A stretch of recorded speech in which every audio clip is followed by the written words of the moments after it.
Alright everyone, I don't have time to waste here, this is a long one, so let's play Crystalis for the NES until we win. Crystalis was never a Final Fantasy-esque hit. Sure, it had some pretty decent sales for SNK, but it never propelled the company to Zelda of Final Fantasy-like success. However, because of its unique gameplay and original storyline, Crystalis has become a cult hit.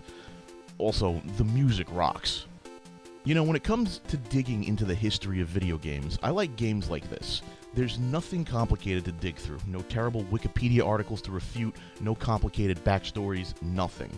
Crystalis was just a game developed by SNK Corporation and released in America by SNK Corporation of America. Heck, there's not even a complicated story behind the localization efforts. The game was released on April 13th, 1990 in Japan on the Famicom, and sometime in July 1990 in America. That's really the only backstory in the development of Crystalis. Godslayer, Haruku Tenku no Sonata, or Sonata of the Faraway Sky as it was called in Japan, takes its cues from various games of the time and mixes them together in a really fun action RPG. While critics praise the gameplay, sound, and graphics, they also praise the storyline, and this is where I start to take issue with the critics and the fans of Crystalis, but we'll get to that much later. Before we get into the game, I have to give a huge shout out to Strategy Wiki for their collection of Crystalis maps. Without these maps, I probably would have lost my mind. Now, since Crystalis is a Japanese action RPG, I'm not going to give you a step-by-step walkthrough of the game. I mean, look, these types of games hinge on the basic concept of exploration and discovery. I almost think of Crystalis as an early Skyrim-style game. And let's be honest with ourselves here, the Elder Scrolls games are 99% fucking around and exploring anyway. Crystalis is similar. A lot of the fun of the game is simply wandering around and finding new areas to explore, new monsters to kill, and ways to level up. So, I'm not going to ruin the enjoyment of the game for you, however, I am going to tell you how to cheese the heck out of this game, because it's going to cheese the hell out of you. The first things we need to cover about Crystalis are the items and the spells. There are a total of 5 weapons in this game, and you'll be switching between them regularly later on. They're the swords of wind, fire, water, thunder, and the ultimate weapon, Crystalis. Of course, you don't actually get these weapons at the start of the game. Oh no, you've got to earn them by getting to later stages and either completing a quest or just finding them in a box somewhere.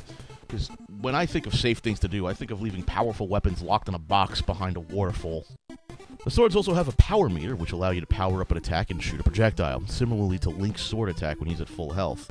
There are also balls and bracelets for each of the swords, except Crystalis, which lets you perform additional attacks. The power balls let you power your sword to level 2 and can break obstacles in your way. Wind breaks stone, fire melts ice, ice freezes water, and thunder destroys demon walls, because in the cycle of elements it always goes wind, fire, water, thunder, demon. The bracelets let you power your sword up to level 3, and they perform a very powerful magical attack that costs MP to cast. If you're not in a tight spot, you generally don't need to use these attacks. There are a ton of armors in this game too. I skipped most of them though because I just didn't feel the need to get them. They are, in order, the tanned hide, leather, bronze, and platinum armors, soldier and ceramic suits, battle armor, and psycho armor. With the exception of the battle armor and psycho armor, you can buy each piece of armor in a shop, but the battle and psycho armors must be found in treasure chests. In addition to the armors, there are also a plethora of shields. They are the carapace, bronze, platinum, mirror, sacred, ceramic, battle, and psycho shields. Now, some of the equipment actually does special stuff. The mirror shield protects against petrification, while the sacred shield protects against paralysis. The Psycho Shield protects against most status effects, and the Psycho Armor gradually restores HP when you stand still. Yes, it's as overpowered as it sounds. It's also only available at the very end of the game. No surprise there. Now, I'm not going to go into every single item available in the game, but I'll recap the most important ones. Medical herbs are great in the early game as they restore 32 hit points. And the antidote cures poison and is essential for most of the game. Lysis cures paralysis. Get it? The paralysis plant? Get it? You're gonna need this at about the midway point of the game, as almost everything you touch will paralyze you. Beyond that, the only two other really important items are the Magic Ring, which restores all of your MP, and the Warp Boots, which let you teleport to any town you've already visited, and are both lifesavers. Especially the Warp Boots, which can get you out of trouble really, really, really fast. There are other items in the game called equipment and event items, but I'll leave those up to you to discover and figure out what they do. They're mostly unimportant, except for Dio's Pendant, which gradually restores your MP. Yeah, there's a small part of me that likes to pretend it's an homage to RJD, but let's not get worked up over nothing. Oh, and since I've already mentioned MP, yes, there is magic in the game. Refresh, Teleport, and Recover will get used throughout the game. The rest are situational. Refresh is the first spell you get, and it heals you for 1 HP per MP, which is a fairly decent trade-off. Teleport costs 20 MP, but allows you to instantly teleport to any town you've already visited. And Recover allows you to remove poison, petrification, and paralysis status effects. It will not, however, remove Curse. The rest of the spells are whatever.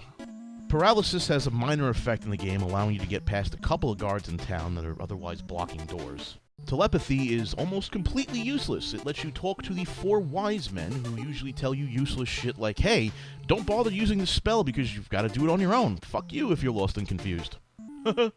Barrier has a high MP cost and only really lets you get past some sections of the game that use the spell as a kind of check to see if you've gotten past certain parts of the game's script. Change lets you take the form of the 2 wise men, a soldier, or a random woman in the game. Its usefulness is only in acquiring Dio's Pendant, actually. Flight, while it sounds useful, costs a lot of magic and generally isn't useful except in spots where the developers have locked out a piece of equipment from you, teasing you to come back later when you have the spell. Overall, though, its usefulness is minor. Alright, now let's talk about enemies. There are a fuck ton of them. In fact, there are so many enemies in this game, I can't possibly go over all of them. Bats and slimes, slugs and wyverns, golems and insects, mushrooms and tigermen, elemental entities, crabs, spiders, mimics, medusas, jellyfish, snakes, soldiers, wraiths, octopus, moths, fishmen, evil birds, giant eyes, devils, lizardmen, sandmen, salamanders, skeletons, tarantulas, sorcerers, demon wolves, scorpions, tomb guardians. Whew, I think that covers most of them. The only thing you really need to know about the enemies in this game are that they're completely invulnerable to certain elements. One thing that will throw you off is that once you get the Sword of Thunder, the enemies in the first area are almost completely invulnerable to thunder. Ain't that a bitch? It's a bit of a circle. The fire enemies are invulnerable to wind, water is invulnerable to fire, thunder invulnerable to water, and wind invulnerable to thunder. Kinda. Not 100%, but kinda. To get through this game in a reasonable time frame, I'm going to talk to you in terms of bosses, sticking points, and, well, the game has a lot of sticking points. When you start the game, you'll find out quickly that this game has its quirks. When you do the typical RPG stuff, you'll quickly figure out that, oh, you're supposed to go to the windmill and get it started, only to realize that you can't start it because you don't have the key to start it, and the only guy that does have the key to start it is sleeping. Somewhere.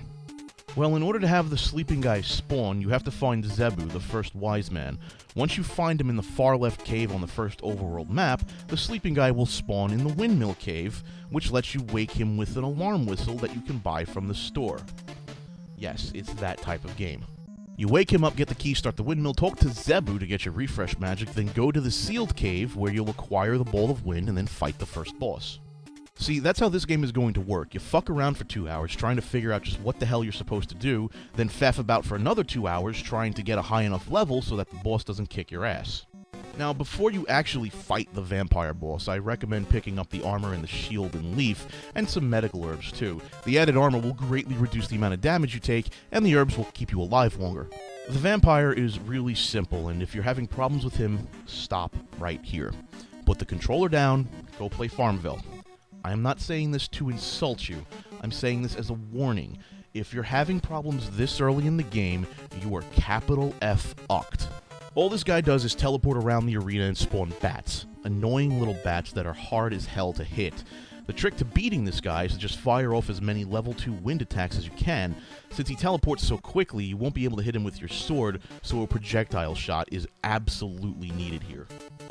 Now, once you beat the vampire, you'll be in the Cordell Plains. Immediately south of the cave you've just exited, you'll find the town of Brynmare. where there's only one thing going on. Some dude lost his onyx statue and he wants you to get it. You can also grind a bit to buy the bronze shield and leather armor, both of which are very good upgrades at this point in time. This is where Crystalis pisses me off. The quest is literally walk around the map until you bump into the item you're looking for. There are no monsters you have to kill, caves you need to crawl through, or any other bits of nonsense like that. No. Instead, you need to go to a patch of grass and step on just the right spot to find the onyx statue, which you can give to the guy in Brynmare so he can give you a gas mask. To be honest with you, I'd rather sell the onyx statue on eBay. Now here's another part of the game that just fucking pisses me off. If you go to the training house that the onyx statue man tells you about, you can't get trained. You have to put the poison mask on, visit the town of Oak in the poison forest, then talk to someone there to realize you can't speak to the people of Oak because all they say is go in peace, or more like get the fuck out, am I right? So once you go to Oak, which involves turning left at the second left and going straight until you get to the town, you go back to Cordell and head north. You'll find a small hut that you can train in with another wise man. The guy will teach you telepathy, which is probably the most useless spell in the game. It is the most useless spell, sure, but it does unlock the ability to talk to the people of Oak. By the way, you may think you need to level up to beat Stom in the training building. That's actually wrong. The game is programmed to have you lose twice. You can only win on the third time. Ever. What a load of shit. From there, you return to Oak, you talk to everyone, and oh look, the town is xenophobic, but wait, there's a missing child. What better way to endear yourself to a population than by returning a child to help its mother? You know what you have to do. Find child, return child, get flute, get sword of fire, use flute to summon demon insect, use fire to kill insect, become hero.